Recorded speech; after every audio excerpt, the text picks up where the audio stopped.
বর্ষবরণের রাতে বাড়ি ফেরার চিন্তা নেই, কারণ 31শে ডিসেম্বরের রাতে অতিরিক্ত 3 জোড়া মেট্রো চলবে। ওই 6টি মেট্রোই কবি সুভাষ থেকে দক্ষিণেশ্বরের মধ্যে চলবে। বছরের অন্যদিন শেষ মেট্রো ছাড়ে রাত 9টা 40 মিনিটে, কিন্তু 31 তারিখ রাতে আরও 6টি মেট্রো ছাড়বে। তার মধ্যে দক্ষিণেশ্বর থেকে 9টা 48 মিনিট, 10টা 3 মিনিট ও 10টা 18 মিনিটে 3টি মেট্রো ছাড়বে। সেগুলি কবি সুভাষ পর্যন্তই যাবে।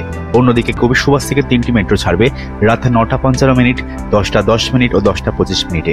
ওই 3টি মেট্রোই দক্ষিণেশ্বর পর্যন্ত যাবে, আর প্রতিটি মেট্রোর মধ্যে থাকবে 15 মিনিটের গ্যাপ। 25 ডিসেম্বর লক্ষাধিক মানুষের ভিড় হয়েছিল পার্কস্ট্রিটে।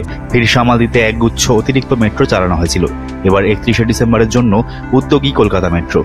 বর্ষবরণের রাতে লক্ষাধিক মানুষের ভিড় হয় কলকাতায়, ফলে রাত বাড়লে যাতায়াতের সমস্যা হয় তাদের।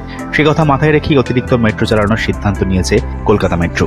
এই 3 জোড়া অতিরিক্ত মেট্রোর পর অন্য দিনের মতো একটি বিশেষ মেট্রো থাকবে। সেটি থাকবে 10টা 40 মিনিটে। ওই মেট্রোটি কবি সুভাষ ও দক্ষিণেশ্বর উভয় দিকেই থাকবে, তবে মেট্রোতে চড়তে হলে অতিরিক্ত 10 টাকা খরচ করতে হবে।